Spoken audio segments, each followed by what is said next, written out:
Right. Oh, and then we want to put on the. How do you put on the caption, right? Right there. If you see. Record to the cloud. Yes, caption. Okay. This is See hide, cloud, okay. and I think it's okay. Do I want it open? Or the It's how? open. Yeah, okay, I mean, I do, okay, it's right in what I'm saying, so I guess we're good. Okay. So. Yeah, okay. So, call to order at 6:36. Yes. Save English for now. Okay, so, yes, so good evening, everyone. Welcome to the Good evening. second to last day of Black History Month. Sorry, I'm And like, Dominican Independence Day. that's right, so it's good all around. Yes. We should have, played some music. Yeah, but, Sure, yes. yeah, so short, but it lives long in our hearts, so. In any event, good evening. Glad everybody could make it out in person and on the line. Glad the weather is good and we have a chock full agenda and we are eager to get started. So as Miriam shared, we are starting the meeting at 6:37. And we would like to ask. A motion to amend the agenda. One of our presenters who's under new business, number 3, Beck Hickey, is here and has to leave early, so I motion that we move this up so that she can present to us and go about her business. Okay, Picking up her son. That sounds very important. Would somebody like to Second? second that? Okay. Thank you. Who was that, Chris? Yes, we. I appreciate you. Okay, so we will Thank do you. that, make that change. And also while we're at it, I don't know if anybody, or I'm hoping you got a chance to view the minutes. I'm hoping it went out the first time. And if they You all did, were invited to this event, and Yeah. I know some of you attended, so I look forward to hearing back from those that Right. attended. We Well- also sent, yeah, these were screenshots from the monthly cannabis board meeting. I'll share updates on that as well. Vakil did not print these out because, I was Okay. hot. so two things. I would like for someone, to make a motion to accept the agenda, if both of you looked at it. If you didn't, you could probably peruse it, because it's literally one page. And, I don't think there's anything heavy duty in there. This goes over what Miriam so kindly Last month. shared with us last month in December. So can somebody make a motion? I moved You did? I Thank you, Chris. I appreciate you. Good. So now we're up to updates. So welcome and updates. So Miriam, you started talking about the event yesterday. We have several things here that we want to discuss in terms of updates. So, But I did the motion to move Beck to speak Oh, first. you're and right, then we'll so- go into our flow of our full agenda. fair enough. So we're gonna kind of disrupt before we give the updates and just have her present.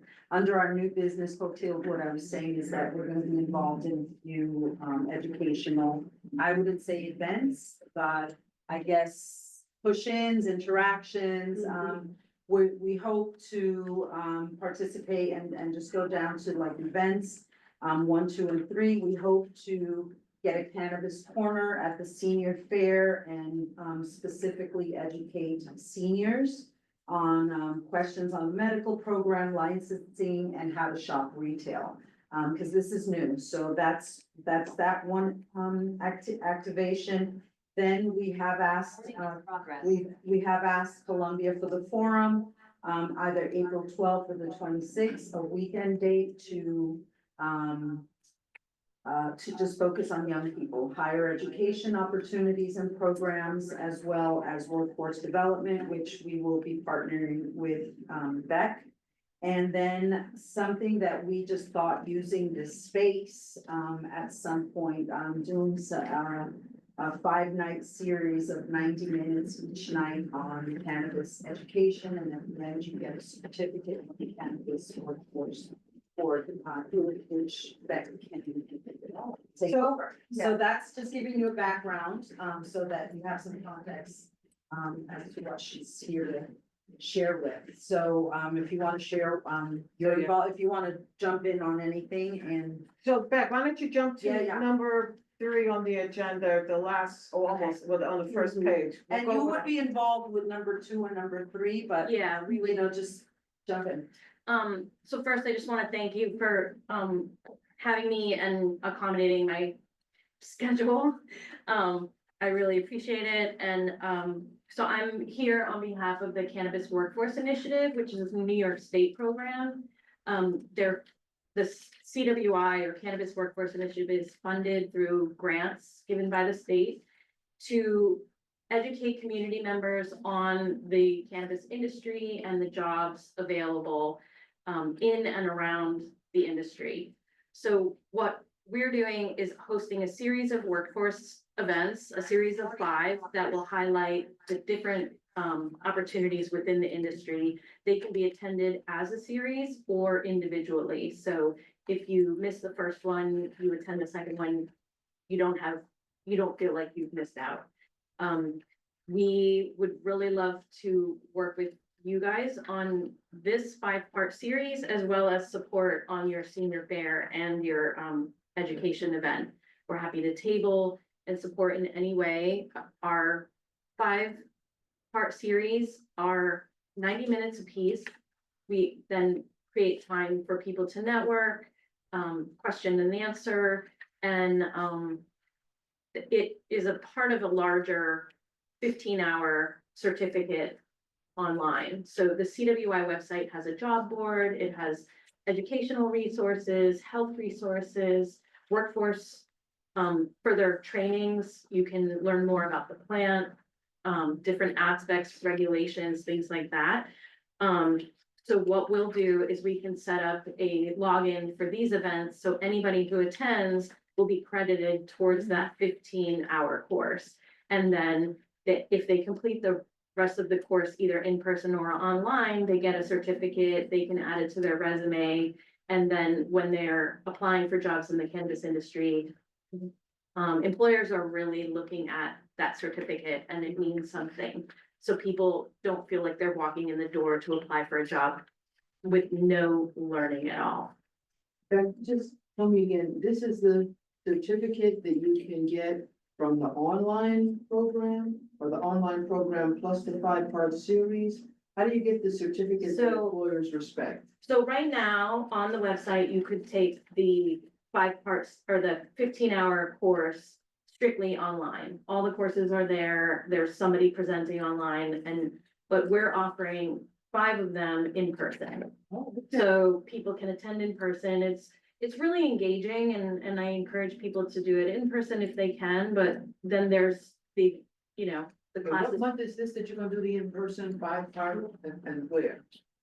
We would have it here. That's the proposition, like, I got you. we're the partners. Yeah. I got it. Thank you. So, Sorry. like, corner shop, like, we just weren't talking, and we met last month, when we met online, and just the location that we have, like, we have the location, we could do 5 nights of like just corner shop cannabis classes, and, Yeah. So- they offer the certifications, the classes, they even come with snacks. Yeah, we bring it. We just give the location, and we wanna partner with the other community boards, and like, we have the space to do this. You are accredited by the state accredits the certificate. It's a certificate course, so it's not it's not any type of, like college credit or anything, but it really is a certificate to show employers that you have taken the time, invested. You understand this industry, And because learn the it's an industry. industry. Mhm. Your contact on the chats. So Yeah, I can do that also. I think this is really wonderful. And so it is, what CWI is doing is partnering with community-based organizations to reach diverse communities who might not be aware that these opportunities are out here. I'm a resident of CB12, and I know that the work the task force is doing here, so I, reached out and wanted to connect with you guys to really offer this to the uptown community. We can help with any collateral materials, so CWI will design, flyers, or I know you put advertisements on the kiosk. We can do that, you can do that, we can do that with you, Mhm. anything, any support you need to help get the word out to the community. CWI has resources to do that, we can, even, in other instances, when we've hosted, workshops, we've set up a table, you know, the afternoon of outside to like highlight, like, hey, this is happening now, you can pop in and join a class. We can table at your upcoming So this is the events. location, what do you think? Yeah, it's perfect, cause this is, Cause it's a storefront. yeah, Mhm. and we can like put a banner in the window, we, you know, all we really use is we have slides and, you know, we provide notebooks so people can take notes. They get the slide presentation emailed to them afterwards if they attend, so, it's a great free resource and, In terms of communication, that it will be translated in Spanish as well. yeah, we can offer Spanish translation as well. That's a good question, thank you. Yeah, I'm glad you reminded me of that, because I want to make sure that that's. Any more questions? I mean, we invited her to come share with the committee, because, you know, we think it's a good idea, but And we, normally we do, we started out this program thinking we would do one event, one training per month for 5 months. But now that we're talking to different groups about it, I think doing them closer together creates momentum. So whether it's like once a week for 5 weeks or something, so that people, because people leave excited Yeah. and they want to learn more. So I think if we can do that and really get people going, and then they can start applying for jobs. Our on ta- that? Yeah, I was Thoughts gonna on say, task force members, what do you think in terms of, should we do it once a week? Or like a full week, a whole week. I personally. She's got something to say. She's been trying to speak. Vanessa, yeah, sorry, you were behind closed door, I didn't even see you. Hi, everybody. So just 2 questions. I think doing it once a week is better.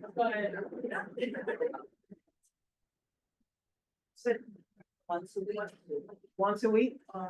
The people that are making the jumble their time versus saying 5 nights, that people have other commitments. And doing it like once a month, even though it has momentum, people might lose interest. So that was the first thing, but then the second thing, you said that you're gonna produce flyers, if you do, as when you get it, I can put one up like I put the other information on my building, that's not a problem. That's perfect, thank you. Thank you. Yeah, we'll all help out with that.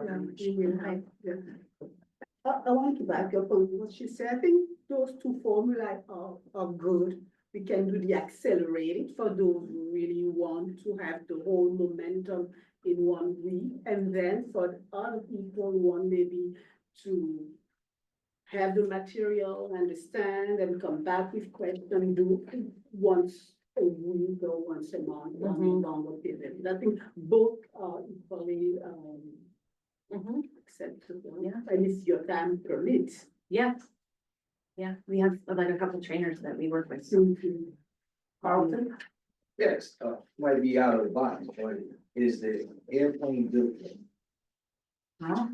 Yes, the Yes, industry, the cannabis industry, yeah. I'm sorry, I didn't hear your question, sir. Could you repeat that, please? I just asked, was the airplane built? Because when we jumped in this, we were building the plane while it was still flying. Can you believe where we Last are year, now? last year. So that was, I mean, the airplane has been so built that we have reached the 1 billion profit mark as an industry. Yeah, Mhm. and yes, So yes. people get on this industry, get Come on. jobs in this. get on the Go on the plane. plane. And- Yesterday, that's why I'm here, because of And if yesterday. you wanna put in the chat for anybody, cannabisworkforce.org is our Oh my God. website. I'm gonna try to. So there is trying to a, they have a full job board on there now, so jobs are being added all the time, so people can start looking at what's available around the industry and, It's making noise. when I'm and, you know, trying to seeing jump in. what type of work is available. Because I've seen some of the locations, the prices real well. Mhm. like maybe 2 years ago. I think somewhere around there. A couple of Okay, places. here it is, look.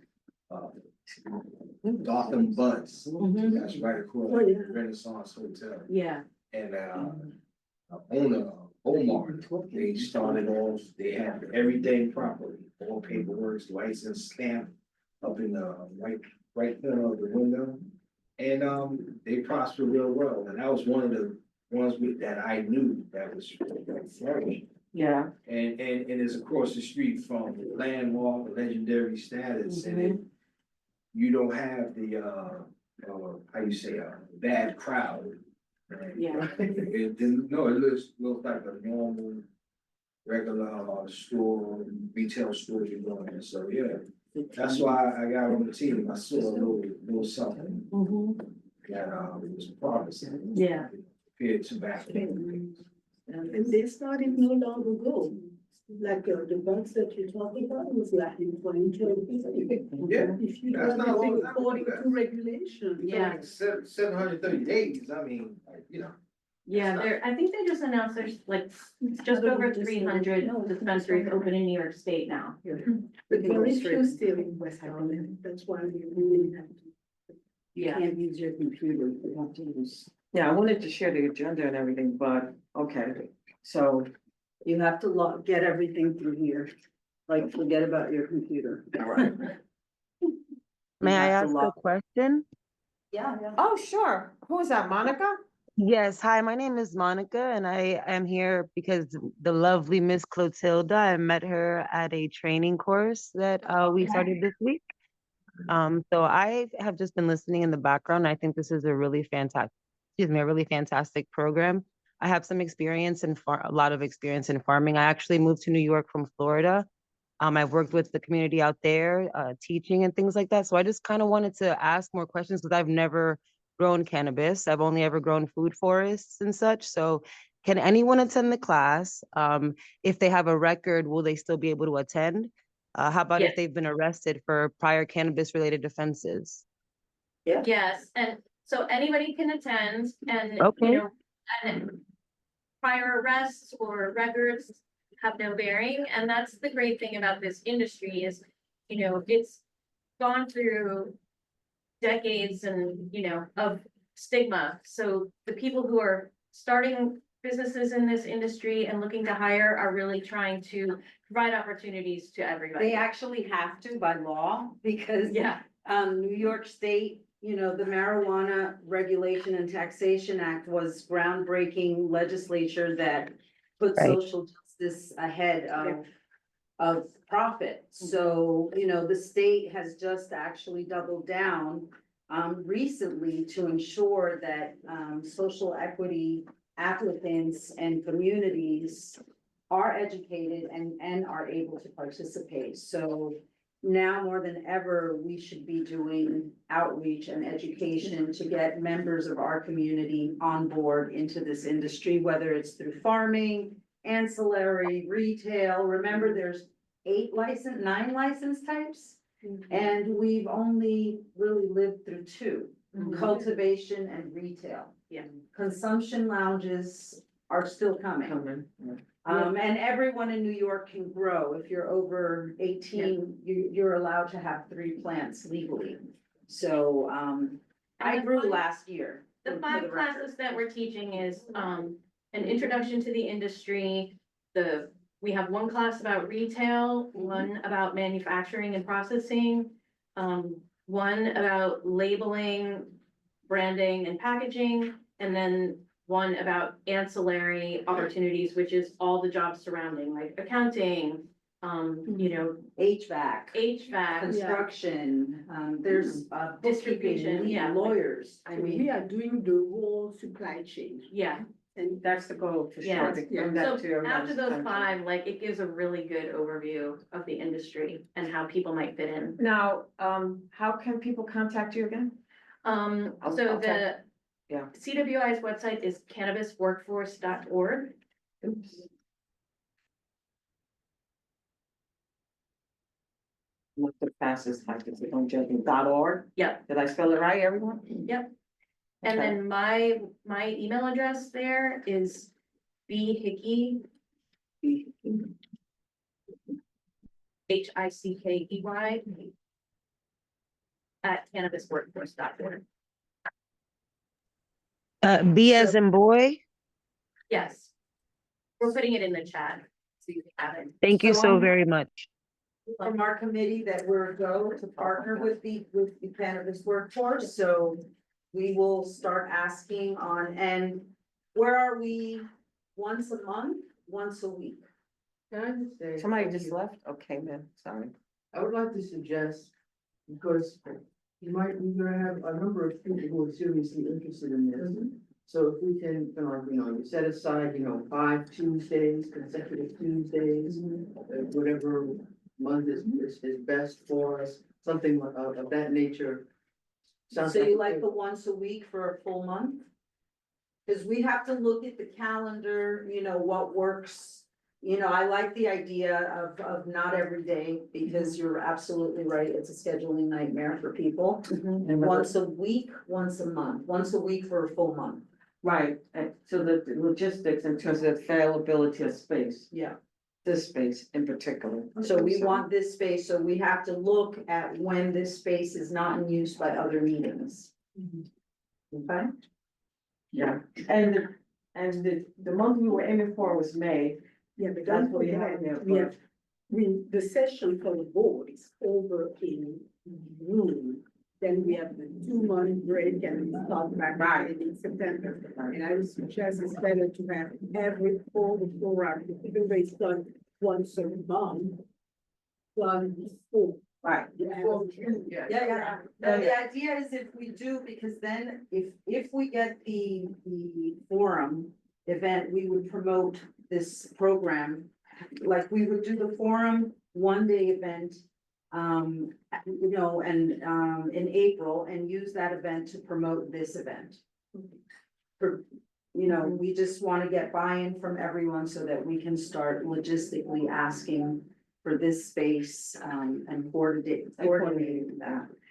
The seniors fair is May 9th, and that's more for Quebec, for the cannabis workforce.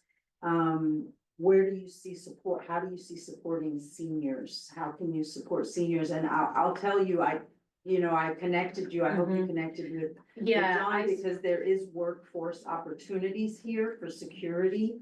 A lot of the retail shops have to have security.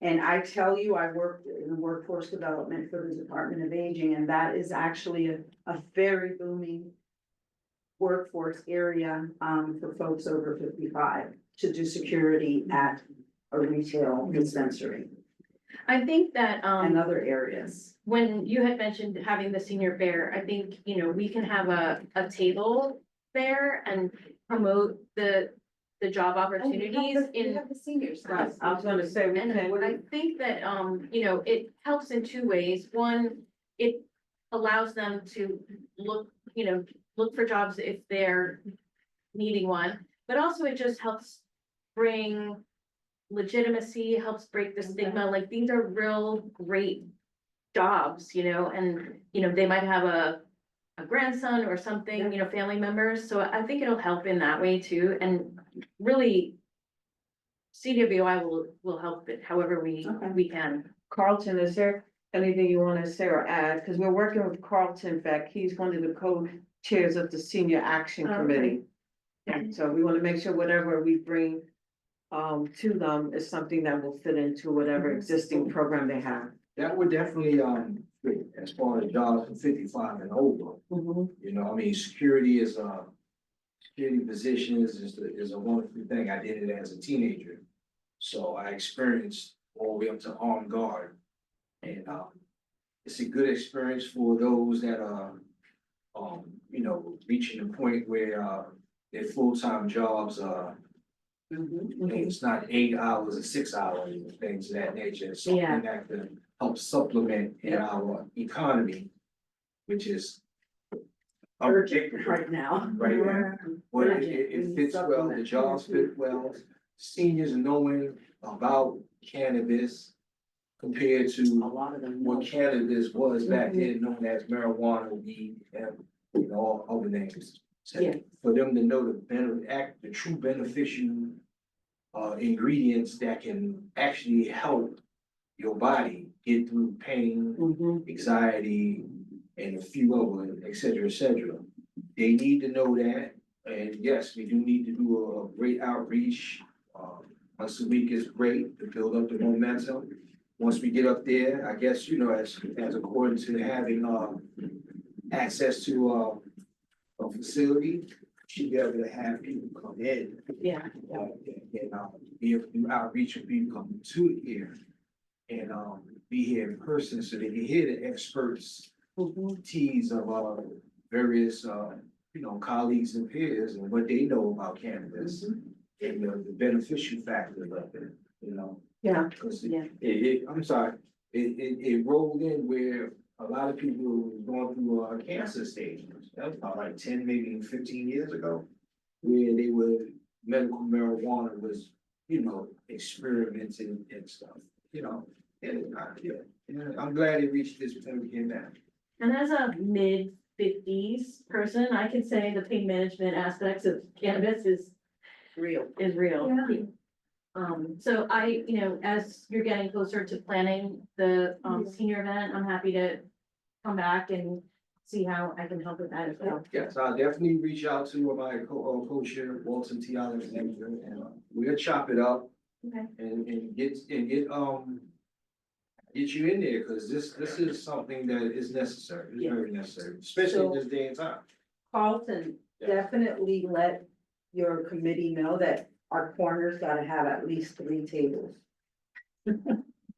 Yeah. At least 3 tables. Ooh, Well, you might wanna be able to, Is it gonna be here? No, no, it's it's at at the the It is at the I farm, mean, right? Yeah. but the angular yeah. of the structure that we're in, I checked it out, it's gonna be real tight. You don't need many tables, little 4-corner table, hard tables, you might need a couple of those. I mean, I have tables, but I'm just, because we did an event at the forum and I know they have tables. And I know how they set up, we just gotta ask, like, realistically, we need a table for workforce, we need a table for medical, and then a table for retail, how you shop. Well, I Because got those are the this year. three, the what? I got them this year, since the table was such size, we were condensing our We presenters. don't have enough space because we don't even have the whole space. Space gonna be real tight back, there, especially I mean, in the triangular area in the back, as it narrows. true that. I mean, maybe like you said, That's what I'm saying, like, we want a little corner, because we could do a 4-foot table and 2 6, and I have tables, like, I literally have tables, I had a business and I know how to set things up.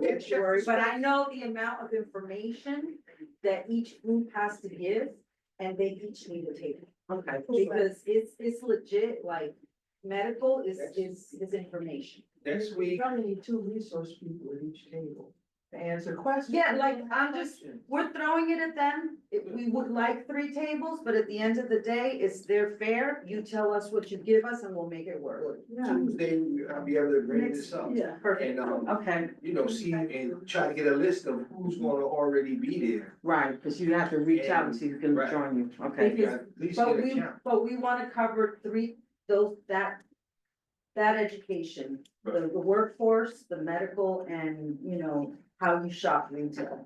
And I don't know if Ramon or Happy Monkey is on the line, they were supposed to come through.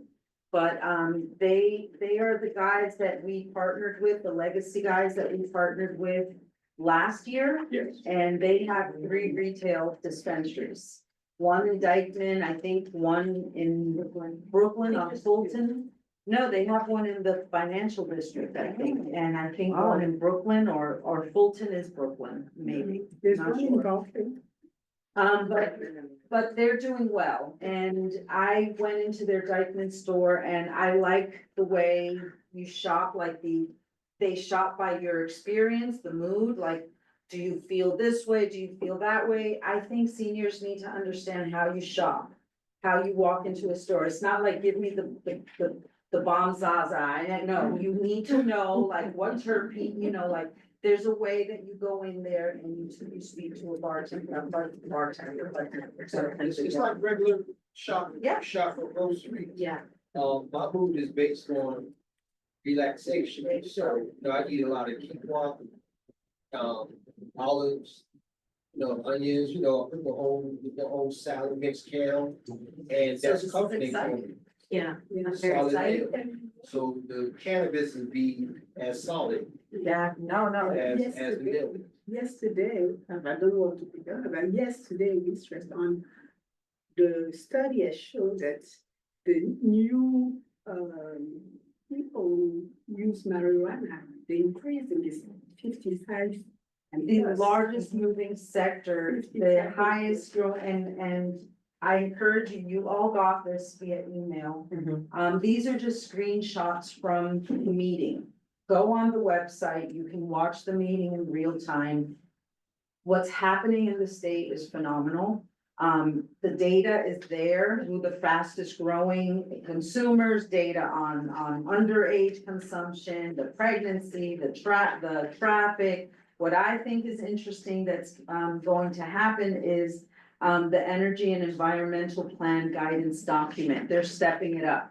New York State did put a lot of environmental, policies on growers, in terms of sustainability. They're coming down hard on it and they're about to hit the packaging, which is what I love. Because, if you look at cannabis packaging, it is plastic heavy, it's a lot of, China, imported components and it's not being recycled, so this is a big move that they actually established a subcommittee to address packaging and environmentals. So, yeah, innovation in cannabis packaging challenge, exploring industrial hemp. I've been saying it for years, New York could be making money on the biomass. So that move is coming, the state is investing in that. So that particular PowerPoint, Sorry, I totally jumped ahead. that PowerPoint, yeah, is, I in, jumped ahead on the agenda. Are we done with the planning with Beck? Because she does have to leave us very soon. right, the PowerPoint that Miriam mentioned was sent. And I believe that, I sent the link, but we can certainly share it again to make sure everybody has it, because it is chock full of information. And we want to make sure everybody The is plane aware. is built, they have a hangar, they have like a whole, branding, it's pretty amazing. Honestly, as a task force, we've watched this whole industry being Yeah. built. Yeah, it's nice that things are starting to stabilize. I mean, it's not fully did but it's starting to stabilize, so it gives us, a lot of hope. So Beck, you're good in terms of sharing. Is there anything else you want to share before we continue? We'll with be the agenda? in touch offline, because now we Yeah, have we'll to get to also the submit. calendar. We should submit, to the board, like a proposal, for, we should have a budget as well. You know how we get a small budget to produce events, we should submit something to support. Okay, for it, okay. And if you need any support materials for, putting together stuff for the board, I'm happy to. Supply. You Thank can you. reach out. Thank We you. will, thank Okay. you. Okay, Thank you so much. Thank you. Have a great night, everybody. So we're still at the top of the agenda, sharing updates, and there's so much great stuff happening. So Till, do you want to finish talking about yesterday's event? Since you were in attendance, Yeah. like myself, but I'll let you Very- speak. Yeah, great thing. So yesterday, event was here at the School of Nursing, Columbia University. They talked about it. So the title was Advancing Evidence-Based Insight Research Findings on Cannabis, Opioid, and Fentanyl. So we had, you asked the medical aspect of it mostly. So what Columbia University has been doing in terms of research, in terms of the challenges, conducting those research, and in terms of the opportunities as well, and more of in this new environment. They stress on how what we know about marijuana from in the 60s and the 70s had completely changed. But they also talk about, I mean, the most challenge is that because the cannabis industry is a law in the state of New York, but still federally prohibited. That's the difficulties that they have. So now she talk about, the doctor who talk about cannabidiol, she said the only source of getting the marijuana is, I think, in Tennessee. It's the only federal farm grow. So there's different challenges that they talk about, but in general, she said about the study, the research was very promising. It was promising in terms of the medical impact of it, but some other things that became about is that how can we need to carry more resources, particularly among the youth, because there's a very growing number of youth who have been getting the marijuana, and there's in this community, they are very learned. I will ask you, if you go, for instance, in the store, I don't eat candies, but the candies that you purchase look alike. Yeah. And this is something we have to very be mindful to educate the youth, the school, that what they are ingested, they really don't know. I stop there, but I also want to say about, there's rumor about mixing fentanyl and cannabis. That's not true for now. That's not true. There's no kind of fentanyl in New York, at least moving out community here, fentanyl and cannabis sold together. So this is some other things, some other research that we have to go into. The other things was, we discussed about the growing consumption, the 55 and plus, are important about this market. Something that we didn't talk was about the job opportunity, but we raised about that, and I'm happy Carlton said that on May the 9th, we will bring that for the aging. So, three aspects during that meeting. We had the medical aspect of it. We had another study about the opioid. I'm not gonna talk too much about that because we have a board member who presented that, but the other aspect was the regulation. So we had Mrs. Kathleen. She came from OCM. Yes, exactly. And she brought, it was the state of New York. Several points. This is a very booming opportunity. The expectation, and as you said earlier, are very, we cannot ignore. We have a population, an underserved population who's been portrayed, put in jail for carrying what we call marijuana, and today we are offering them a pathway, not to redeem, but a pathway to job opportunity and to grow well. So this, we cannot ignore it, because a lot of other people have been in others, I would say in other districts, have been involved in that, and there's only one here in West Harlem. So she said only one, but I read that there's already like 3 dispensers here, but she talked about. I think there's only one legal one in our Okay, one district legal right one. now. It's literally right up the block. Yeah. Yeah, so there was a need for education. There was a need to look at the whole supply chain. There was also a need, so now we talk about the job. So after that, I would say, I don't want to go too far, Right. but it was very well done. We talk about partnering with them, with the Columbia and with the state. They are based here in New York, it's not in Albany. And I think it's very promising, and it's not something that we need. Oh yes, the stigma around that. Yes, the stigma in this community how to approach the stigma. Another thing that was very good, it was translated in Spanish as well. We talk about how to bring the information to the community who really like to speak other languages as well. So, and I think if you want to add here. I don't think there's much more to add. I mean, it was a very well done presentation, went into a lot of detail, and maybe there'll be an opportunity to get those presenters to join us. Because I don't think you can hit the messaging too many times. Sometimes it takes more than one time for somebody to get it. But, the one thing that was interesting was some study that was done at the New York Psychiatric Institute with trying to learn more about the impact of cannabis on one's level of tolerance. And without getting into too much either, you know, the bottom line is that they need to do more research, and it's hard to do research on cannabis because of the restrictions, and you know, it's like a catch-22. But you know, hopefully, you know, we're moving further along, and the more we do, the more you know, and the less it's stigmatized.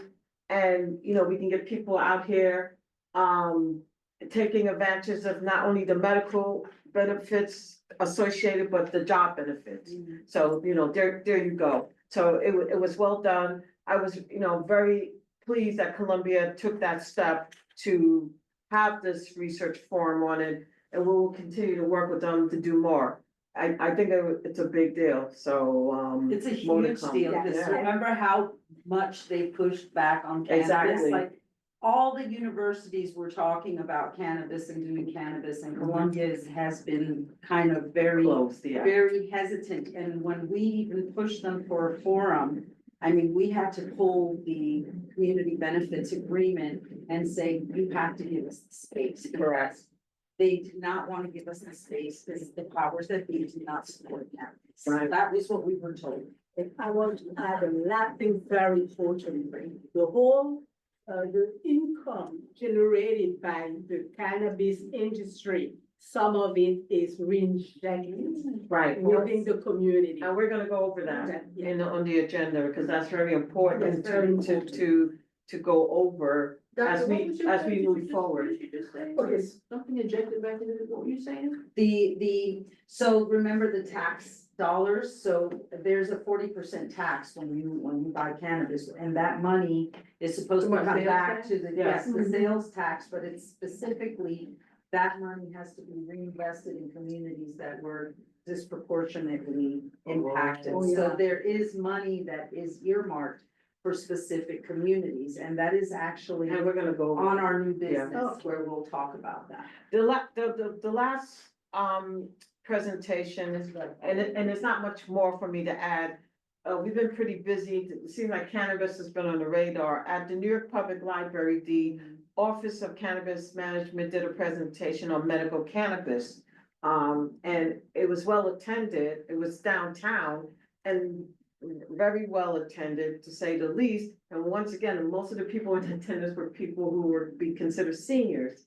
So, you know, that's a running theme, that, you know, people 55 and over are the population is getting more involved in terms of wanting to learn more about the use.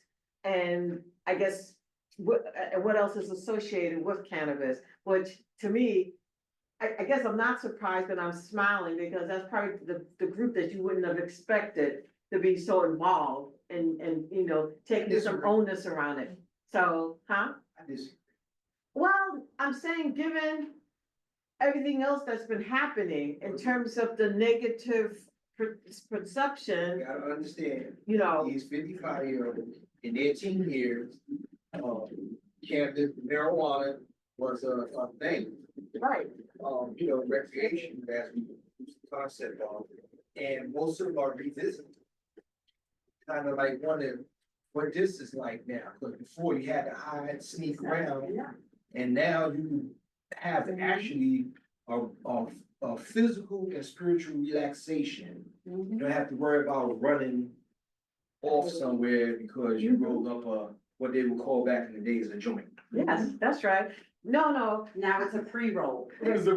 oh, yeah, you hear that? And the thing with the Lucy's season, oh my God, anyway, that's a whole other thing, but once again. Taking it back. Yeah, no, I totally hear what you're saying, and it just makes me smile, because we're kind of coming, it's like a full circle moment almost, so. And it's also, I mean, it is an anti-inflammatory, you know, the more you get educated, the more you realize that this is powerful medicine, like. It is. You know, and it's not marijuana of the seventies, it's cannabis, you know, like you don't even refer to it in the legal industry as marijuana, because marijuana was what they used to address you. That's why you hear words matter. You don't call it marijuana in New York anymore, you call it cannabis. Marijuana put people in jail. That's right. Cannabis gives you generational wealth. So think of it that way. Think of it that way, and that's why this task force came to be, because we wanna make sure that people in our community take advantage of this, you know, and, you know, that's the ultimate goal of this task force, that we get information out, we get resources out, and people can jump in and enjoy this. The presentation associated with this particular, lecture, was sent out. It should have been attached in the email that went out, but we can certainly send it again so that people will have it, because it was full of information, so. Did I they will- film that one? Because what's happening now also is like, you don't have to go I'm hoping yesterday's Columbia presentation will eventually be released. Videotape, because I know all the other cannabis meetings are recorded. We are. I'm trying to remember, was that lecture yesterday, was there an option to attend virtually? I don't think so. Oh, okay, okay, well, I hope so, we could definitely find out, so that we can make sure it gets shared, so, so those were those were the immediate updates we wanted to share with you all. So now, we're gonna go to presenters And we're and, at 7:22. yeah, so I'm not sure, I know that the Harlem Health Initiative, our contact there, Deborah Levine, wanted to, or said she was gonna join us. I don't see her, and I was trying to check my email to make sure that she was still joining us, or at least to make sure nothing, was going on, but. Is anyone online from the Harlem Health Initiative? I'm actually, so I was actually supposed to be in a different task force meeting. I In think a what? Deborah- I was gonna be in a different task force meeting, Oh, but I am from the Harlem Health okay, Initiative.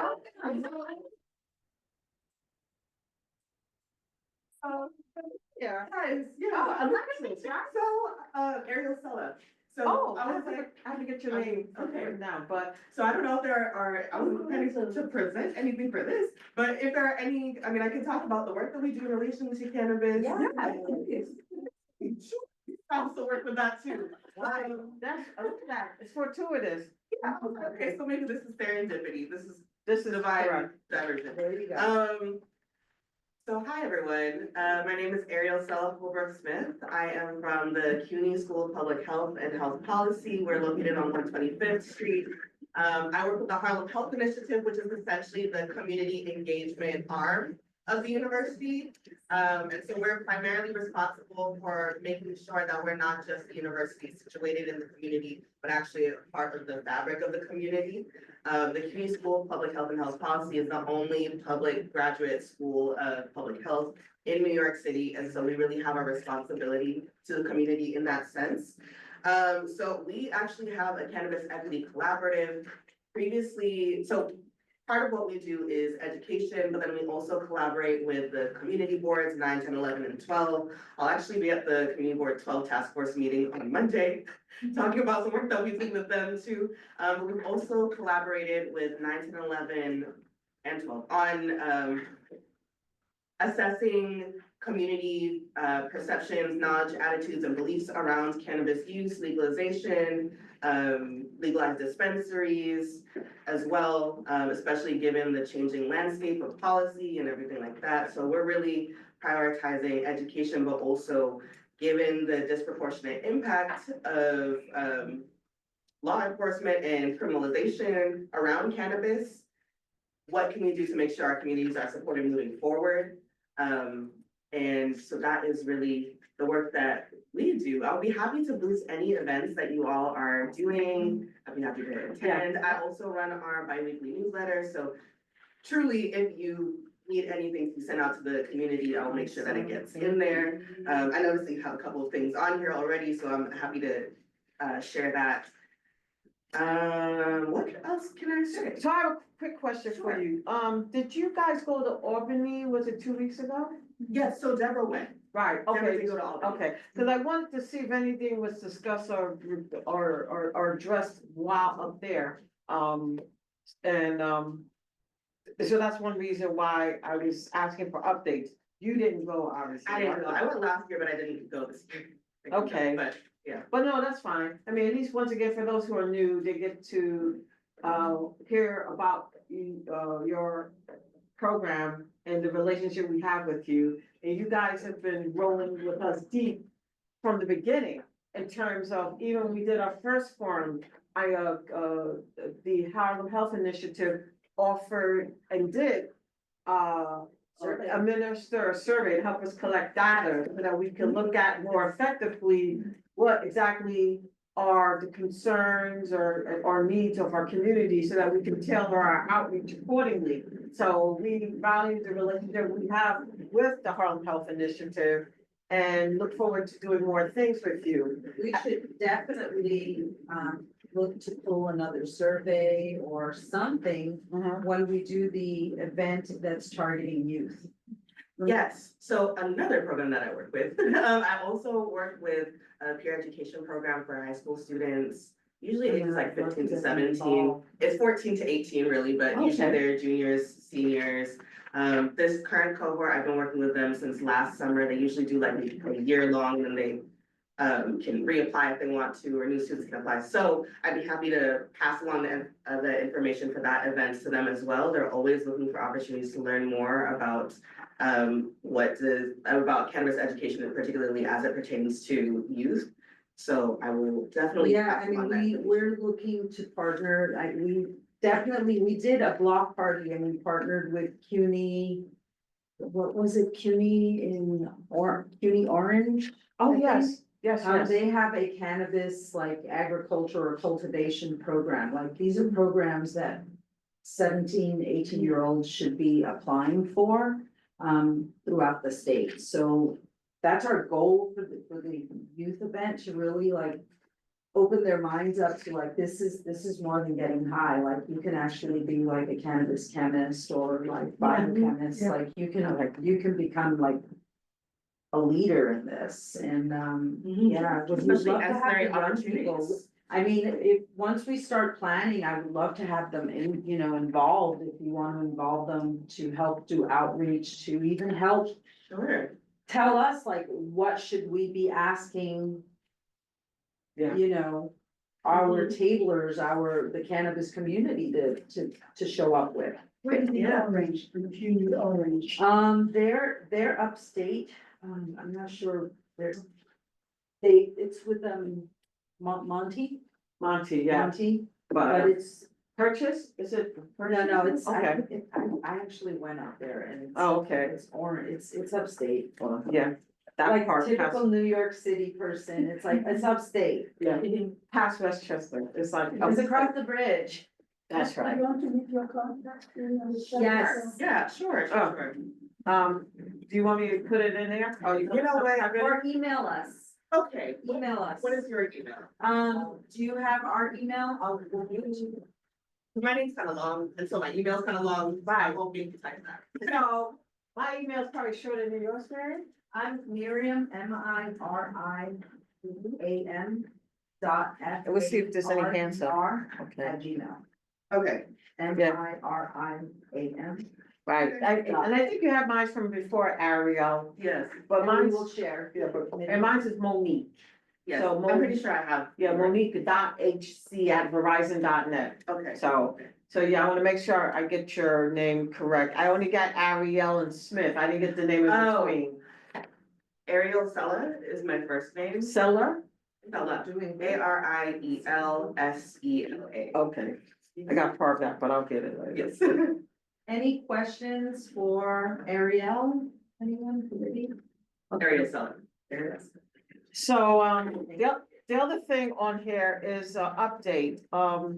At our last meeting, we had, someone from the community join us and express a concern in terms of, heavy-handedness that might have been used in terms of, enforcement, around, cannabis on the truck and such. And we brought it to the attention of the precinct. And I was hoping they would come in, come through to give us a report out, but they didn't really have much. So I'm looking at what they sent, and basically they said that, that they're paying special attention to the area, period, that was brought up, from our last meeting. And, once again, we understand the importance of addressing illegal dispensaries. We definitely want to make sure we tap down on that so that it's not a presence that is alarming in our community. And we're here because we support legal dispensaries and we want people to do it the right way so that our community can benefit in terms of what comes out of the legal purchase of cannabis. But we certainly don't want people to feel set upon and to set us back to an era where people were being treated poorly. So it's a balance, we want these issues to be addressed, but we don't want it to be done in a criminalizing way. So, there's nothing more to say about that issue, except that we brought it to the precinct's attention. They are aware, and, if anybody is on and they have any concerns, they should continue to bring it to our attention so that we can make sure that we're all on the same page. But ultimately, at the end of the day, the precinct, if there is illegal marijuana sales, Right. they're going to enforce it. And That is- we received Yeah. notice this week, and it's public information of how the state is doubling down Mhm. on anything that interrupts or disrupts the legal cannabis sales. And at the end of the day, you just gotta follow the money. Look what's happening, the state is gonna get hit, financially. Yeah. Cannabis is a cash cow, they're gonna protect the cash cow. So we're just letting the community know, this is beyond our control, This is true. Yeah. Yeah. We will support anyone who wants to cross over. We encourage everyone to do what they can to try to get in the legal industry.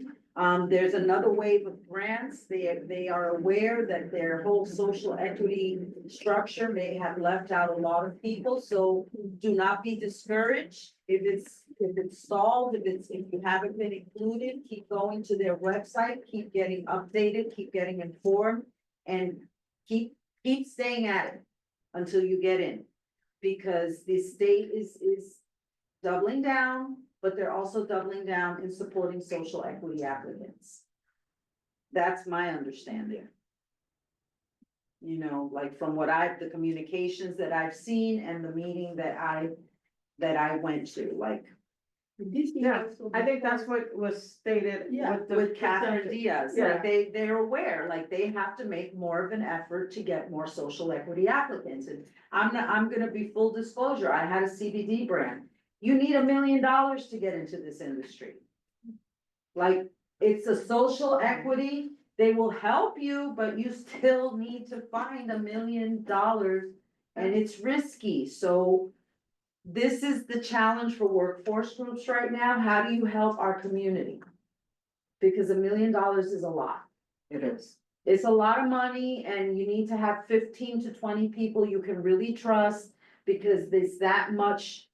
It's that many people it takes to run a legal cannabis business. It's not like you gotta have like quality control, you have to save stuff, you have to lab test. I went through a 6-month training, compliance and mentorship and compliance training with OCM. I was one of the first cohorts. You have to know a lot about a lot of things to be in this space. So I fully support we do education because that's the start.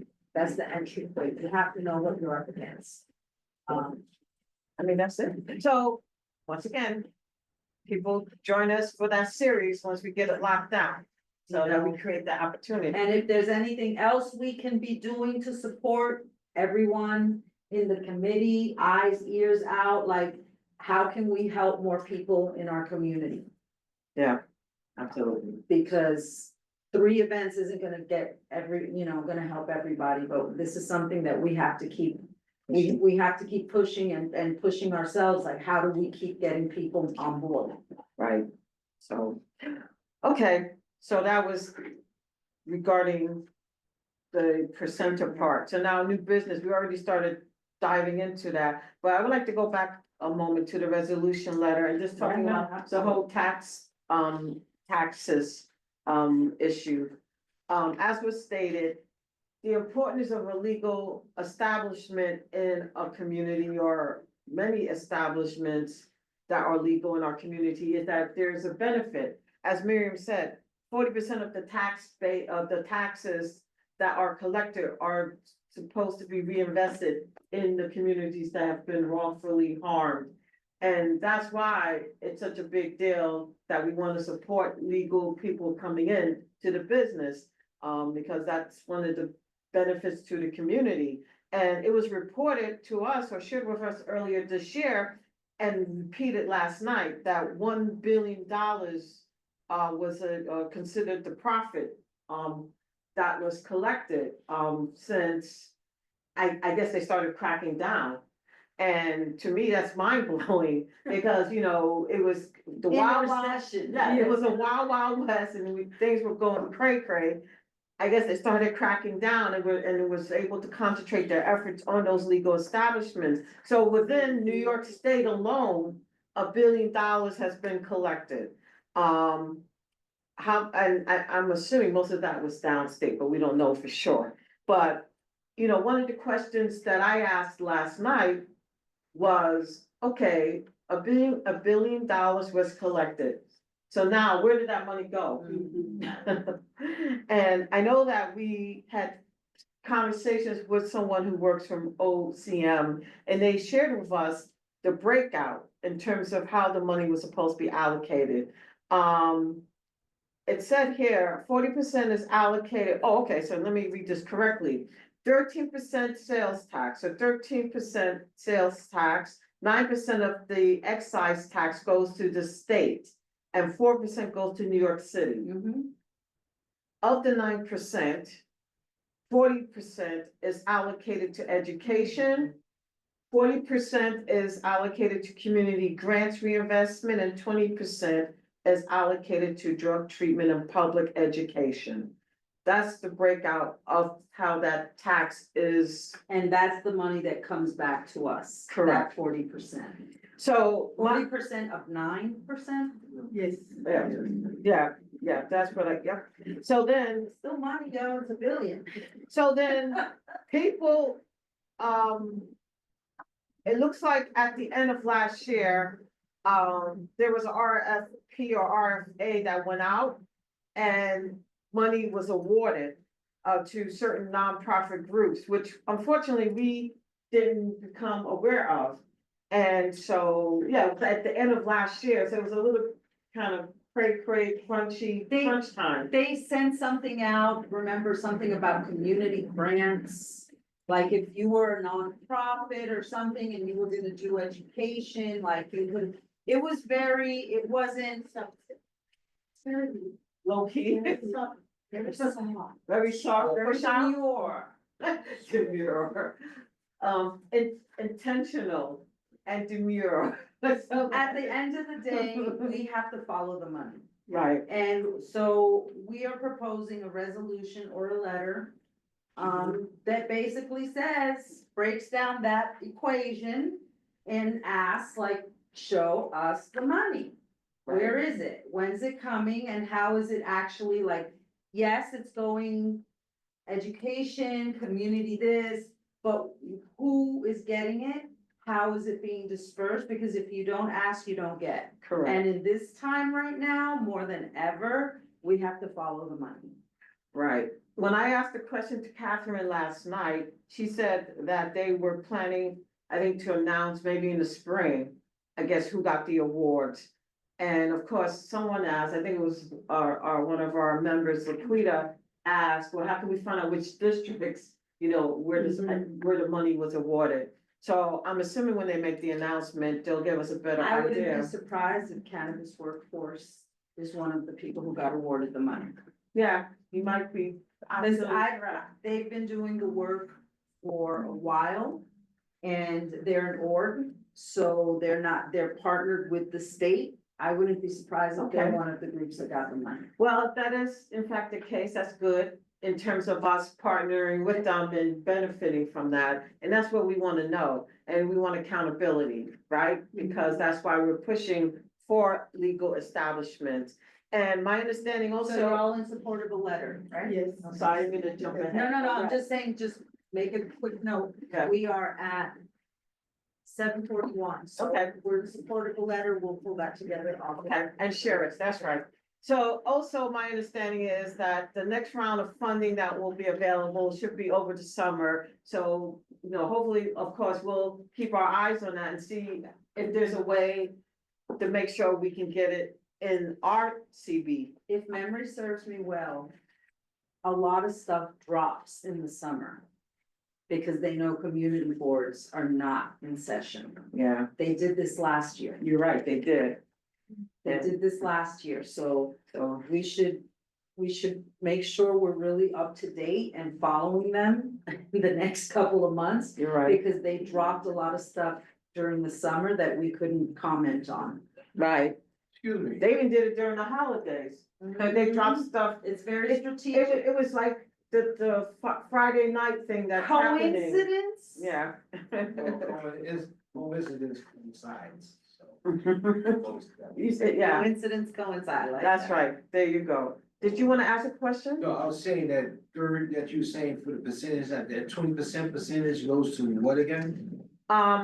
She sent it in an email. We can share the email. I'll share it, but it says, so 9% of the tax goes to the state and 4% goes to New York City. So that 4% that goes to us, 40% goes to education. Another 40 is allocated to community grants reinvestment. And then 20 goes to drug treatment and public education. So that drug treatment, that's what I want to pinpoint on. Mhm. Is that for people who are using cannabis? That's Or are a they? question. That's a good question. Or are they for the, or for the people? No, who are- it's more to like drug prevention, like I remember the law, like when they were writing, it's to educate people on cannabis addiction and all of that stuff. It's not jumping into opioids. It was kind of very specific, targeting, like educating young people on cannabis use and addiction and all that. Somewhere, I believe there's education that specifically talk to seniors and young people. Yeah, So- I am trying to create a conversation to link opioids I agree. It to the reduces- cannabis, because that's going to be the biggest stigma in the future. That youth are using heroin and fentanyl to mix, because the heroin is smoking and is also sniffable. People are not pricking themselves no more. People ain't walking around with sores on their arms. I know, and go to everything. 145th Street train station, it's pretty dire in there. Yeah, I seen Like, people, it's bad. Like, it's Laid bad. out after smoking cannabis lace, Mm. as we had used. I seen them, they laid out. I've seen more than enough. That's another That's why I reason asked that about you have to 20%. promote the legal market, because when you buy legal market, it's quality assurance. When you're buying, Yeah. it could be lace, but if it's state, if it's in a store, it's legit. Right. It's gone through quality. So, to Wow. pinpoint this, and once again, those that are using opioid, the cannabis is not laced. It's added, it's sprinkled. They That's- sprinkle it on their cannabis. They do It's it. it's a separate sales. From, even if they go to the cannabis store and get their cannabis, They would leave. they will lace it, Mm. getting a package from somebody else, or whoever, whatever. That, I mean, But those are the links that are running through your, through the city right now. And matter of fact, it's all over the states. yeah, So My it's not God. just here. yeah, I mean, well, you know, I don't even know how to respond to that. That's just, you know, it's dangerous, so, there you go. So, You gotta give people purpose so they stay on drugs. yeah, Yeah, that's why I asked about the 20%, you know. so, yeah, I mean, certainly, But we We will, what does drug treatment mean and cover? It's Right. totally legit because it's very vague. so, yeah, we'll work on We'll that, work on something, share back, And we can then- work on a yeah. letter. yeah, And the idea behind the letter is that, you know, our letters, they'll go to all the legislature and everyone, and then suddenly it'll matter to everyone. Where's the cannabis money? right. Somebody came to us and asked us that. Laquita is on it. She is not forgetting. She's like, where's the money? Show me the money. Laquita is not gonna forget about that cannabis money. So, okay, so now in terms of events, Miriam started delving in, and I don't know if there's much more to say. I think we're in a good place in terms of the events. We got a lot of follow-up, to do now. We gotta ask the board for this space. So what do y'all think? You know, I think it's, you know, she reached out and, it won't be just us, like we'll partner with Community Board 10, 11, and 12 to do the education. We just have the great location, I think, to do something like that, and with the weather coming up, it could be something really nice. I think so, yeah. I mean, Um, obviously priority is for CB9, but we wanna spread and share the love, cause we try to partner, cause we're it's uptown. uptown. Yeah, and we look out for each other, so. So it's gonna be either April the 12th or the 26th So, or No, something else. so the senior fair, let's get back on the agenda. So the senior fair, you know what we would like. We would like 3 tables, but we'll take whatever they give us, we'll make it work. I personally have 4-foot tables and a 6-foot table that if they don't have it, I can, I think it'd be boils down to the space. yeah, no, I hear you. Yeah, that's about it. I I hear you. really don't see it as, you know, the tables would be nice, because I believe that's what's being lacked, Okay. is the tables. So just keep me posted because I can help with, you know, bringing in extra tables, just Okay. keep this committee and informed, like what you need from us. Do we need to ask for a budget for that, or you're covering that committee? Like, we don't need to ask money for in addition to, You mean if our event covers? Yeah, I think that It's covers. fine, yes. and I think through the cannabis workforce group, that's what I'm saying. I think they got money from the state to come into our community and educate. So they will give us food, they will give us collateral, they will print stuff for us. So we are going to use all of Utilize that that. because that is part of that money. Amplify. I'm 100% sure that is part of that money that Catherine is talking about. Because if I'm not mistaken, Catherine Diaz was Community Board 12's chair. She is, I think, Okay. still, so, yeah, I know. I know you know, so there you go. So that money, Yeah, because for the senior. I think they're covered. They We don't, don't have. where we enough. gotta put money is the other ones. I know, Right. but So- I was trying to figure out, when you mentioned that they may have funding for food and stuff. Yeah, I think we're lacking in the contribution in that area. so we can ask them for food for the senior fair, perfect. Right, All right. because we have a couple of local stores that are actually new and up and running. That's Allen Grill with the Caribbean Negril style. And then you got Kennedy's Chicken, who does macaroni salads and so on. So you know what, we'll definitely ask them if they can put in some money or food for the senior fair. And then like, I was hoping Happy Monkey could help with the education, the retail education at the senior fair. Like, or Gotham Buds, or we could ask the 125th Street if they want to. You know, like literally set up like how, not to sell products there, but to do what they do in the store and educate seniors. Have the. And they probably got the funds to support. That should have been probably one of the criteria for setting up. It's only, it's like down the block almost from them per se. So if you happen, I have the owner's number. yeah, The person. Do you who wanna talked. reach out to them I'll and reach out to him, yeah. because, and I have him, I give him the email. cause I feel like they came to our task force at some point in the beginning. Before there was even stores open, Yeah. we used to get a lot more I agree. I traction. asked for their support in, helping, the team that came online.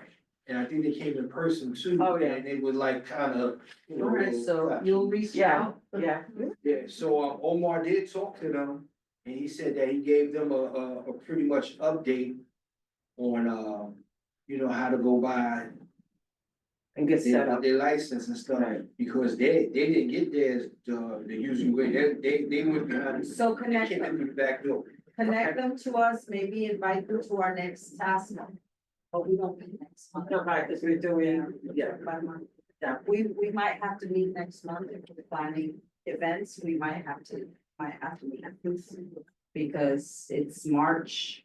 yeah, right, we don't wanna have a gap, so that we can make sure we, Or we'll reach out, if we don't have a formal meeting, we'll informally meet, just planning events. right, Just event, because we do have these. even if we do Zoom, so that we can make sure things are on track, once we reach out. We'll so. do an informal, it won't be like a mandatory, you have to come here, we'll do a Zoom next month, so that we can just keep moving on our To discuss. plans. And then let's talk about, so your question, Clotel, regarding the youth event. So we haven't locked the exact date yet. We're waiting to hear back from Columbia. Once we do that, the goal is to host this event in April with the focus on opportunities in education. And as Miriam started to state, you know, we're looking at expanding beyond the retail, addressing other things beyond retail, because of the fact of the matter is not everybody has $1 million, and not everybody's gonna be opening a retail spot. But there are other opportunities ancillary to cannabis that we can bring to people's attention. And for young people, give them something to think about, as they are thinking about how, you know, they want to make money. I mean, that's the bottom line, so, and, I think the more we put that out there, the more it'll allow people to think, because there are so many opportunities that we can't even begin to imagine. And what we wanna do is to have people imagine and beyond, so that they can take advantage. And, Beyond, and- I like that. and young people are so creative, so we want them to tap into that creativity. So to discuss and plan, I so. think you just named the event. Did I? Imagine and beyond. Okay. Yes. Yeah, that'd be a good poster. Look Right? at that, Sound see, good. there you go. Miriam was always in that mode. I like to be creative and throw stuff out, and then Miriam is gonna take it and just jazz it up. No, because you know, that is what we want.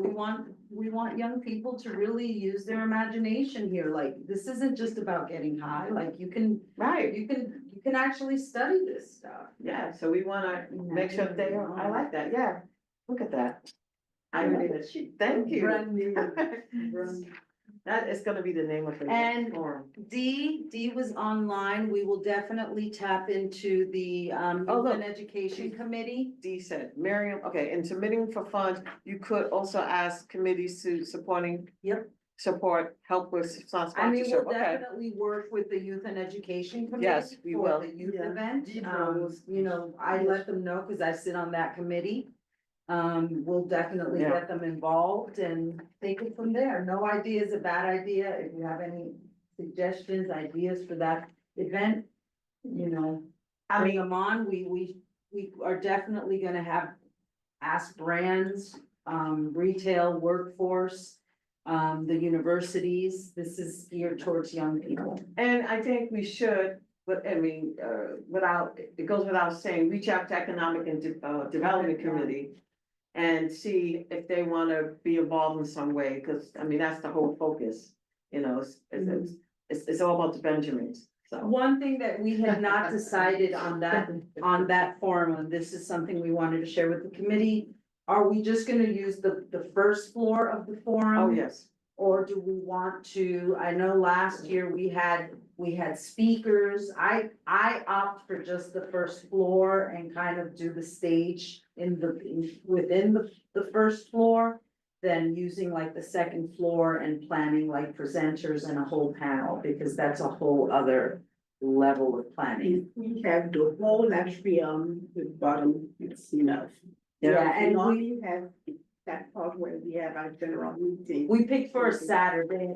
We asked for Saturdays because the last time we did it on a Thursday. Yeah. And it was attended, but I feel like for young people, Saturday is a more, you know, it could work better for their schedule. Yeah, definitely. And yet, and to think about Thursday when we did it, how many people attended, I can't imagine how many more could come to be on a Saturday. And of course, everybody knows why we're doing it in April, right? 420? Yeah. What's it, it is Cannabis Day, right? 420. So, 420. yeah, so that's why we selected April, just for FYI. So, okay, We are 7:56. good. So now, in terms of the last bit of business at the end, which is well, old business, wait, let me just make sure. The old business, I already addressed the concern about the truck up on Broadway. In terms of closed business, we already started talking about the events and then OCM website itself, reviewing it. Did you want to say anything more about that in terms of the website? No, I mean, I Okay. just encourage everyone on the committee to get on the OCM website.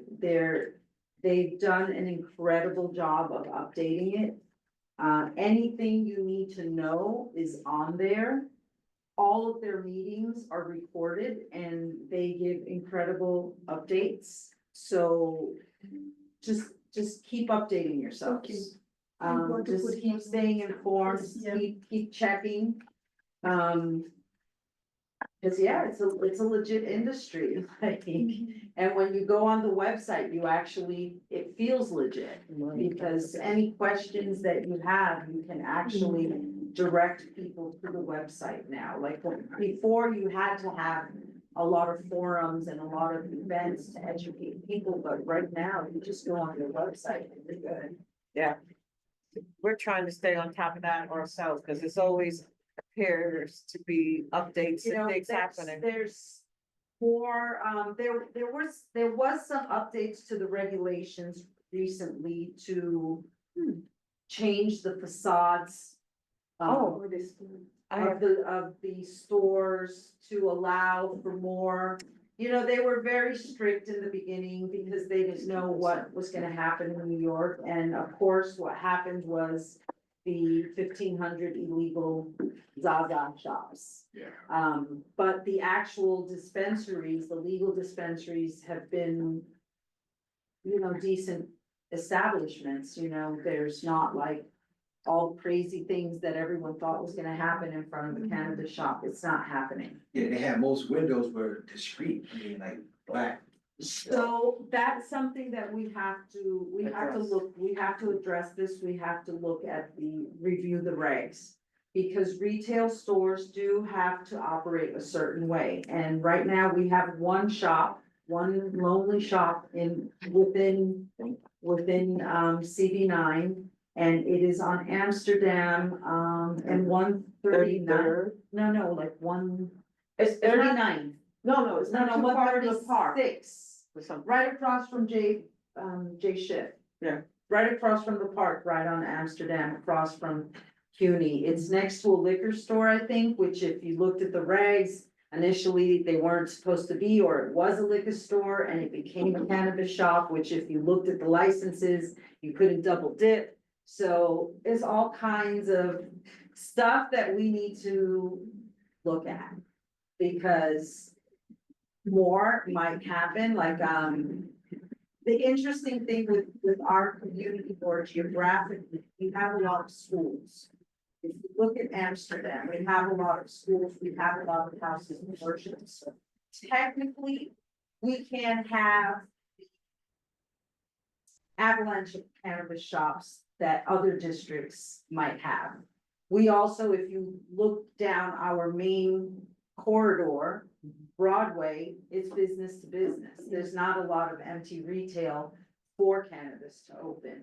So there's very little opportunity for cannabis actually in our community. First round. Things might change in the second round because they just changed their regulations on how you can open up.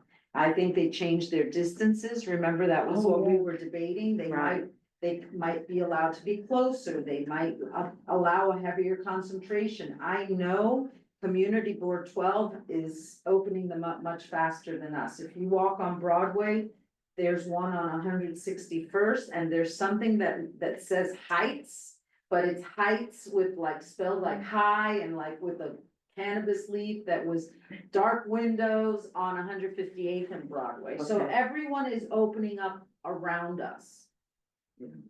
So I'm curious why no one's opening up in our district. And I think too. real estate is at a premium in our community. Yeah, no, I agree with you. I'm glad we're not being saturated, but you know, that might not Well, last that forever. sucks. If you want to participate in the legal industry and you live in our community, you have to leave the community or walk a lot. Right, and so, you know, that is definitely a problem. You know, going back to what you said with the windows, the darkened windows for the legal We need establishments. to read those regs because we have our legal place literally went dark. Walk by it. It looks really shisty. I think they put like hefty bags. I don't know. It's not Yeah. a good job. No, it's not. It's not a good job and it's not safe for them Right. to operate that It way. wasn't like that, you're talking about the one on 145th. No, not that one. The one that's here, because there's only one legal one here, which is Something on Moonlight something. And they're trying to comply by not making product visible from outside. So we understand and appreciate that. You know, and we want to support them. They should do a better job because I think that might actually hurt them. People might not go inside because they might think that they're not legal. Yeah. So there are regs, as Miriam said, that they should be, following in order to let people know that they're there, but not breaking the rules. So, you What know, some businesses do, and this is how the legal industry, so you'll have a window, they'll build a fake wall right behind the window, you have to sheetrock. You have to sheetrock, so you have your window, but you have this dummy wall that you can't see into the space, but what a lot of people are doing, they're just blacking out their window. right, And that's not, you don't know what's going on in that business. Like someone could go in there and stick them up with customers in there and nobody will know, so. Drop walls don't cost that much. So, is that what it is? Okay. so they're not understanding what that means. So if you get a chance, go, you know, do store checks, go to the league, if you're out of the district, if you're by a store, start familiarizing yourself with what the legal stores look like, because we need to guide our stores, and we also need to have a point of reference if people come in. We do have businesses that are empty on Broadway, so it's a matter of time. It's a matter of time. Yep, absolutely. And once again, any legal establishment throughout the city is on the OCN website. All you have to do is go click on it. And they post it quite frequently now. So, you know, you can look and then see where you might be and check out a site. So that we know what a legal establishment should look like. So more to come. I think, one thing I would like to just mention, as we begin to wrap up. I know that earlier this month, we had met publicly to discuss the budget. Like what was our budget priorities, our district needs? And so, you know, we as a task force submitted a statement.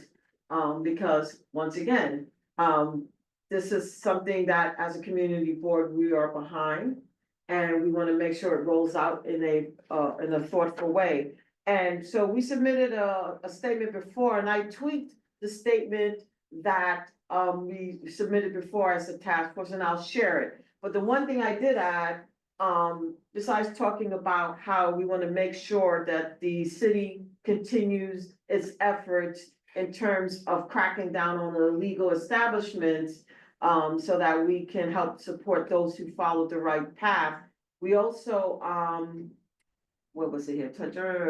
Okay, and then the other thing, as we just discussed, and we want to emphasize in the statement, is that we want to know how the money was spent. We break it out and say, we want, accountability. We want to know where the money went. As they say, follow the money. So we want greater disclosure of these funds. So that's pretty much how I tweaked and working with, the district needs statement. And we'll share it with you. Deirdre's not on, but we shared it with her as well. So we'll make sure we share it with everybody so you can see it. And, we are here to keep everything moving and keep it in the forefront so that people know that we're not going anywhere. We've been, pushing for this and working on it as a team.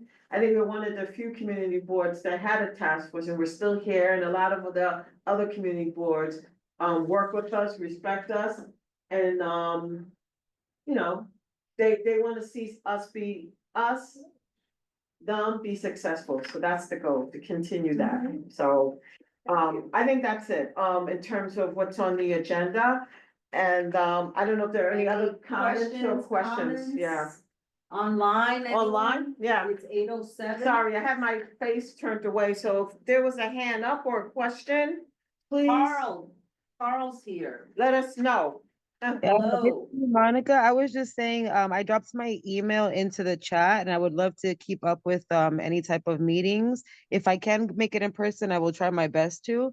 But I will always be via Zoom just as long as you are. Even the meetings that are not on the record, I would love to be there as well, as long as I can be invited back. Sure, I mean, Absolutely. we have you, We meet every other month, the last Thursday of the month. Okay. But we will probably have a Zoom offline meeting just to plan the events next month. All right. And we will let you know if you're interested in joining us in the planning. I definitely am. I definitely am. well, that's good, thank you, we appreciate that. Miss Lee. Thank you Yeah. guys very much as well. Yeah, we see your email, you are Miss Yeah, Lee? No, she's Diana. Miss Lee, but Miss Lee. yes, That's a- I would like to be in the Zoom meetings, or if I could come in person, I would like to come in person too. I also put my email in the chat. Okay, So thank you. I didn't, okay, oh, I see, Taino. Okay, so Miss Lee is Miss Freedom, right, or Yes. Freedom's? Well, my Okay. real name is Dora, but I'm on here through my iPhone, so it comes up Oh. as Freedom. And I was also invited by that nice young lady right there. I met her in my training class as well. Oh, well, we welcome Welcome. all. Thank you so much. We love seeing new faces and hearing new opinions. So Anyone else, anything? yeah, keep joining us. Sorry, I want to make sure I Hey, can. Carl. Carl raised his hand. Yes, go ahead, Carl. Can I speak? Am I good to speak? Do you hear me? Yes. Do you hear me? Yes. Okay, okay. Hello, everyone in CB9. Hi, evening. Miriam. Hi, Miriam. Hi, Monique. Hey. It's good to see Thank you you, Carl. again. And I'm glad to see there's a lot of new faces. Every time I come, there's a lot of more new faces that are trying to get involved with cannabis, and that is a great thing. Yes. I'm glad to hear that we got events coming up in April. I think that that's definitely what the community needs. We did one before with Miriam and Unique, and it was really a really good thing. And a lot of people are still asking about, when they're gonna come back and when we're gonna keep, moving forward in that direction. So, I'm glad to hear that there's a lot of events. I think that we should kind of do something more outdoor. I don't know if that's allowed. One, I feel like we did the 140s and it was good. It was real good. People are still talking about it. But maybe we should do 130s. I think that we should utilize Montefiore Park. I think it worked. It worked in Union. I think it worked in Union Square. They do it every year in Union Square. I don't see why, we shouldn't kind of activate there. It's a lot of, that space is really good for a lot of things. So I'm hoping that we could utilize that space for cannabis. And in these events, why don't try to bring out Midnight Moon. That's the name of the cannabis dispensary on 134. So that way, yeah, Midnight Moon. So that way we can, I knew there was a moonlight something in there. Okay, midnight, thank you, yeah, Carl. so that way we can, show people in the community that there is some legal cannabis and you can go and get legal cannabis and that the legal cannabis is here in this community. Right, you're right. I agree with you. We agree Um, with you. As towards like people opening up, the problem is really the board and lawsuits, and they just keep suing them, and these corporations just slowing everything down. And that's why you don't see a lot more people opening up. A lot of people are afraid to put money into a retail space and sit there. Like guys that I know have 11 months, 12 months, and they're just paying rent and they have no approval and they're just running out of money. And it's really difficult to move forward when there's just so much going on behind the scenes, that's not allowing things to roll forward. Wow. But like I said, I'm happy that there's more events. I'm happy that there's youth events where they're gonna show people the young people that they can work in the cannabis dispensaries, and there's spaces for them because sometimes it's hard to find work, especially when you're young, you have no experience. But if there's education, then that helps a lot as well. Yeah. Also at these events, we also should speak more about laws and letting people know what the cannabis laws are. I don't know if I heard anything about that. A lot of people are still in the stigma, and when they see certain things, they run away from it instead of saying, okay, this is all right, and so, to speak about the laws and let people know, this is what you can do, this is what you can't do, you can grow. And I'm hoping that one day we could even have a plant at one of these events, have one plant and let people know, look, we can have a plant, A you could real do plant, this. a cannabis Yeah, plant? a little plant, nothing big, just to show, look, this is legal and you can have this. It's not, it's not a, I'm just saying it's a move forward and letting people know you can cultivate at in your home. You can have 3 plants and it's okay, and you're not gonna get in trouble for it. And that's going with letting people know about the laws and making people more make it more acceptable to people. But yeah, I'm always here, and I'm doing the block party. If you need any access or if you wanna, come by and try to set something. People are asking, they do want, to have the whole, community board out like we did last time.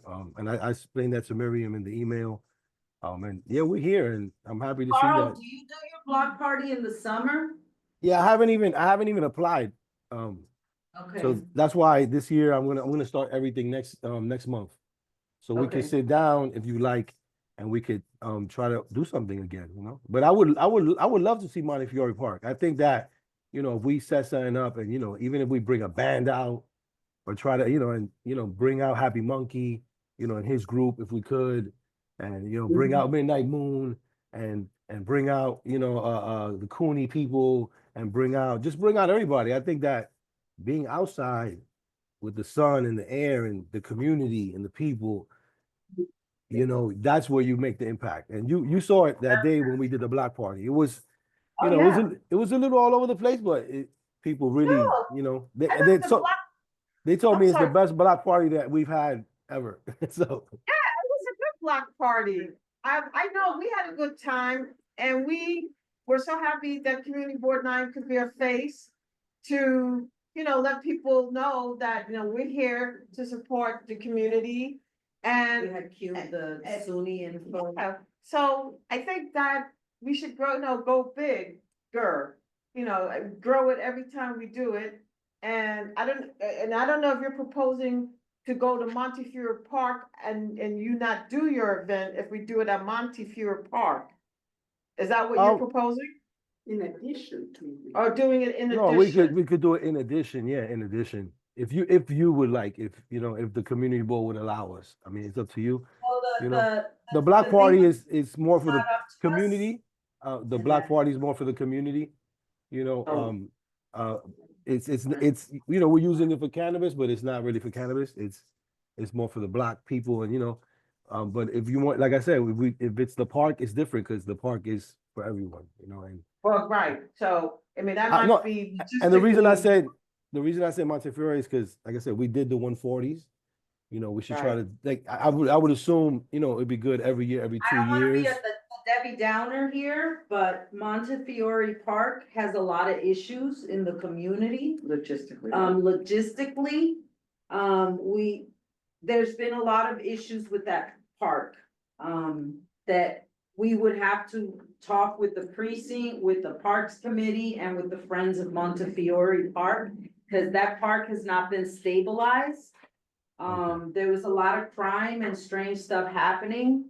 And they, you know, it's not up to us, just so you know, when it's like an event in a park, we have to kind of work with the No, whole city. I And I don't know if you know, like that area in front of the Dunkin' Donuts across the street that they put like. That it's covered now because they're putting the elevator at the 137th Street Station. That is a big problem for the community. Like, so anything that we say or propose in that area is just gonna get a lot of pushback. I'm just letting you know. I mean, I understood. You know, I can see there's still construction going on. There's still a lot of things going And on. they're actually putting the elevator finally for the train there, but because they've covered like from 130, what is it, 138, 137 to 138, Something like that. or to 136, there's constantly like crime issues in that area. So just know that that's a heavy focus area for the precinct Right. because of it was that. it was just a suggestion, Montefiore. We also, like I said, we did the 140s. You know, we could maybe do the 120s if there's a park on Riverside. You know, or 125th there's a park. We could probably do something there if possible. I'm just throwing, you know, the outside no, thing I works. know. The outside thing definitely works. No idea is a bad idea. I just wanted to give you a little insider on what's going on with that area. Cause it's come up in our community board numerous times. What were we gonna say, Carl? No, I didn't mean to interrupt. I was saying we should get an update from the 30th precinct. Because 2 to 3 months ago, it was saying they went up in there and started breaking that Who's the system. committee that it would be? UST. Uniform. Yes. Cause I know it comes up periodically and you're right, that they Right. were doing like a task force. Yeah. thing. I just walked by and it's sketchy, I went through the general board with our victim. it's sketchy. Yeah, I mean, Montefiore is sketchy. An idea that I kind of seen other places, and this has aside from the cannabis, this is just the community board. It's more for that kind of meeting, or the So we Parks don't want- Department. Is I seen a park in another state, and it was a lot of food trucks around it, and it was like a food truck park, and it was meant for people that have food trucks. They go and people buy food, and they're always on. There's always lights in the park because there's always people buying food, and there's always. So I mean, I don't know, but usually people that do bad things, they don't like doing. Usually people that do bad things, they don't like doing things in the light. So I'm assuming the more light you keep, in the park, the less crime you're gonna have. You know, and then well, what I was gonna say, Carl, not to cut you off, because we're gonna try to wrap up, but, you know, the Arts and Culture Committee, they've worked closely with artists to do things in that park, so that there's more activity, more visibility in the park, so that things aren't done done under the dark of light, but in the light itself. The more activity you have that is positive, the less likely, hopefully, people will be criming. So, Carl, I like your food truck idea, like, so do I. that would be really nice for the community, like if they did a food truck night. no, and in the- also like Like there's a sell food trucks, like come park there and it's like, instead of like the crazy Harlem night food festival that's like, it's madness. And they got money from the West Harlem Development Corps to produce that event, but show me who's benefiting from that. Oh, interesting, yeah. Not West Harlem. yeah, like I figured it would work because when they had the park open, there was a space on Broadway and there was no cars there. It was just no standing, and it was from 137 to 138. If you could fill that up with food trucks, and then line up 138 to Hamilton, line it up with food trucks, and you just have different flavors from different cultures and different ethnicities. That would create not only a little business kind of district where people are making money that generates for the community, but you're changing the face. Now people are talking about it, people are TikToking, people are Instagramming, and Montefiore becomes the place to come eat. You're onto something. We are making those, but you're onto something. I'm already like, I'm getting hungry. You keep saying food truck. I'm like, No, yeah. it would be very cool. You could invite a lot of the food trucks from uptown and like the street food vendors, like to do a Yeah. night there. Right, Like, that's what I'm saying. that's the Parks Committee or something? It could be, I'm not But sure. Park is Because Food I'm gonna be truck. honest with you, I'm tired of seeing that little strip. But Yeah, that could like- be something really Yeah, you know. nice for the community. I'm not sure if it would be parks, but definitely UST, I'm thinking as a permit, maybe to be over there. I don't know, And but that's definitely something that could be really nice. I have Okay, a suggestion as well. Sorry. well, I'm sorry, is somebody speaking? Yeah, I was just trying to harp on what Carl was saying about having a plant and like, showing the people that they can grow themselves, because that's what my specialty is.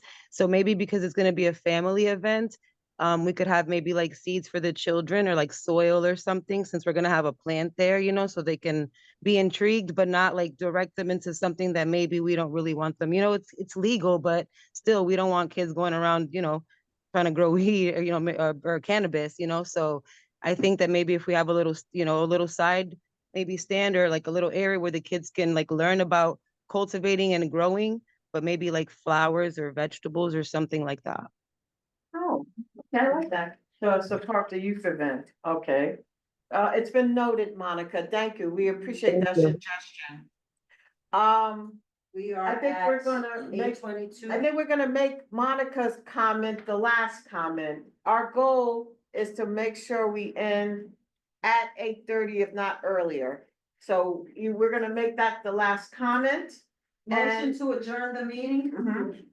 Would somebody like to second Yes, that, make a motion to Second end? motion. What is the motion this time? Motion to conclude our cannabis task force meeting. At 8:22, okay, very good. So for those who are on, thank you for joining us. We'll get the minutes written and get it to you and share any attachments. And enjoy the rest of this month, which ends tomorrow. We Be safe. officially meet in April. The Right, task force meets every other month, but since we have a lot of planning, we're probably gonna do a Zoom offline Right. meeting, for committee members. right. Okay? Yes. So we can get ahead and be on point. So anyway, good night, everyone. We're gonna stop recording. Thank you, Good night, everyone. and thank you for inviting me. Good night, You're everyone. welcome. Good night, Monique. Good night, Good night, Miriam. everyone. Have a great night. Be I'll safe. be reaching Good out. I'll be night. reaching out. Good night. Yes. Good night.